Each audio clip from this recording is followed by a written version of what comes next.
Hi, today what we are talking about is how to be more focused and productive. And today we are going to talk about the brain-based proven methods you can use to be more productive and more focused.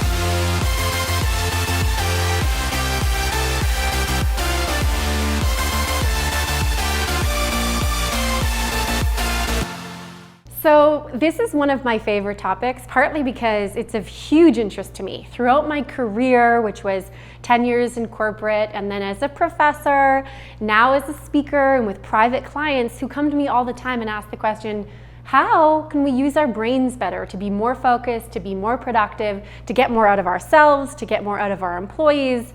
Today we are going to talk about that research. Okay, step one, how do we get more focused? The first answer, and I've talked about this before, we will link to the video about why and how we can be more focused, but the first thing is to ditch your mobile device. What research has shown is that when your phone, even if it's off, it's not receiving or transmitting information, your mobile device is in fact distracting you. We know that it is harder and harder all the time for people to focus.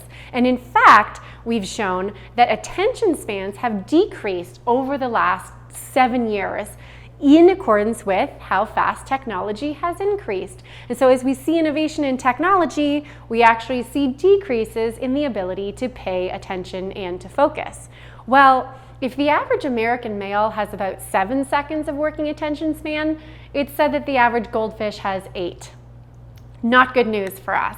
It means that we have to work that much harder to focus. And so the first piece of advice that all of the researchers agree on, get rid of your mobile device while you're trying to focus.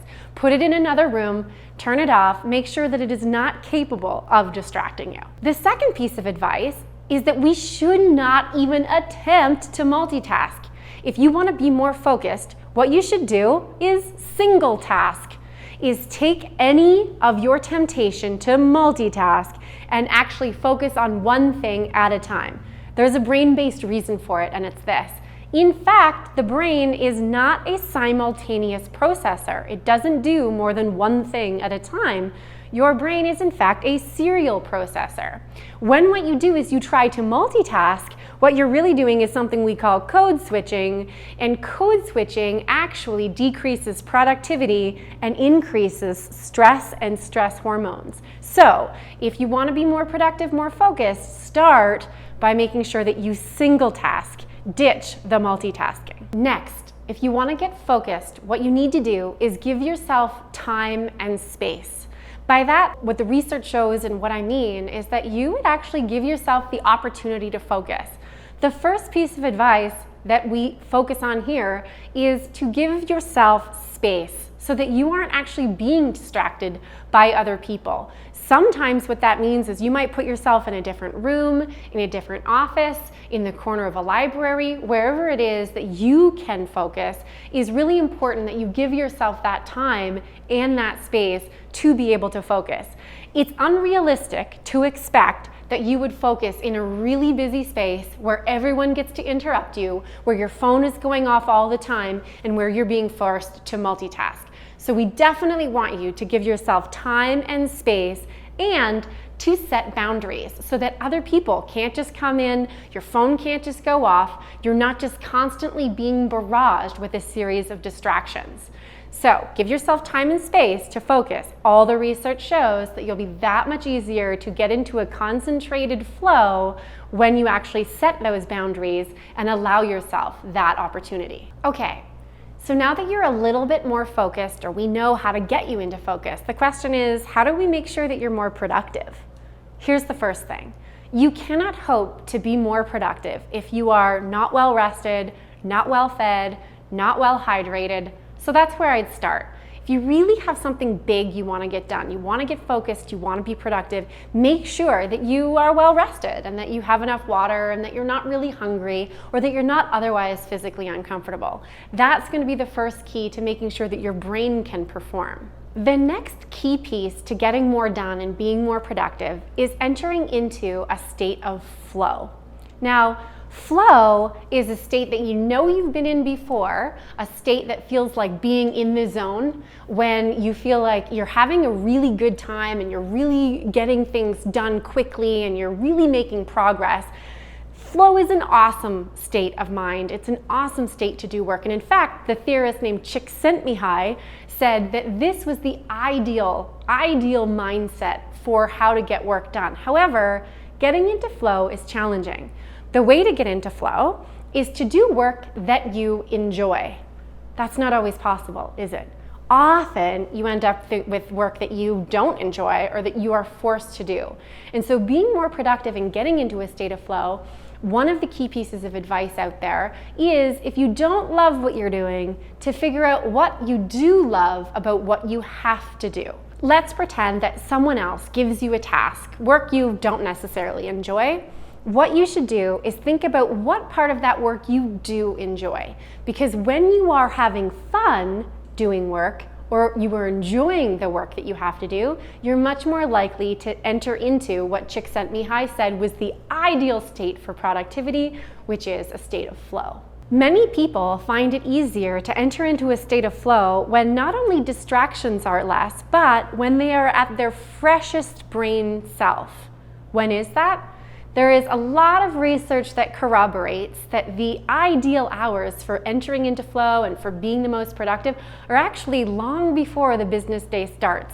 What research shows is our brains are the most active and capable of getting the most done between the hours of 5 and 9 a.m. Now, I know what you're thinking. There are many of you who've come to me before and said that you are a night owl and that that's way too early. They tested it.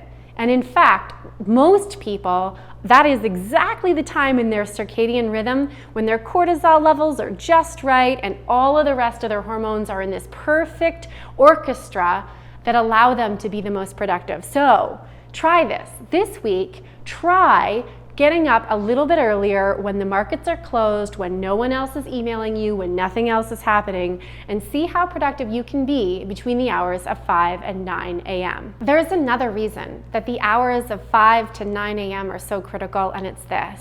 What research has shown is that, in fact, while the human body is capable of working for about 8 hours before injury sets in and stress hormones start to spike and productivity really starts to dip, the human brain actually only has about 4 hours of working attention span, of working productivity every day. And so, not only are the hours of 5 to 9 a.m. really helpful for getting into a state of flow and being more productive, but those 4 hours, or any 4 hours, are probably the maximum amount of productivity that our brain will really have in any given day. Next, in order to be the most productive we possibly can, I have a principle I call eating your frogs for breakfast. And what it is it comes from a Mark Twain quote that says that if it's your job to eat a frog, it's best to eat a frog first thing in the morning and the rest of your day shall surely improve. Well, Mark Twain was definitely right about how the brain wants to work, and it's this.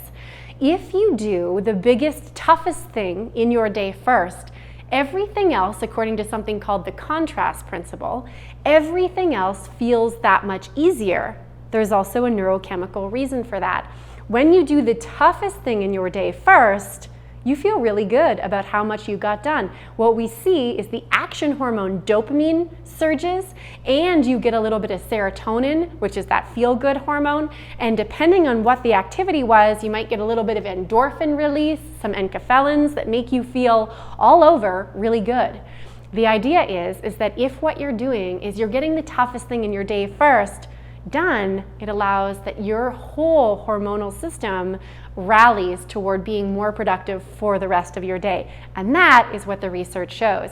Do the toughest thing first, and in fact, everything else will feel that much easier. You'll get more done the rest of the day, not less. Finally, one of the top tips for being not just focused, but much more productive is to prioritize your tasks. What prioritization of tasks allows is that you are actually much more what we call cognitively deliberate. It turns out that cognitive deliberateness achieved through prioritization really allows that you're in the moment, that you're capable of getting that much more done. And so not only do we now have the tricks, the tips, the tools we need to get focused, but if what we do is we prioritize our task list, we end up much more cognitively deliberate, which is in fact another ideal mindset or mind state for actually getting work done. The more cognitively deliberate you can be, the more in the moment, the more ever present, and more mindful you are of what you're doing, the faster you will be to do that work, and the higher the quality that work will be. Thanks for watching today. I hope that you are that much more productive and focused. Please do like and subscribe. We'll see you tomorrow.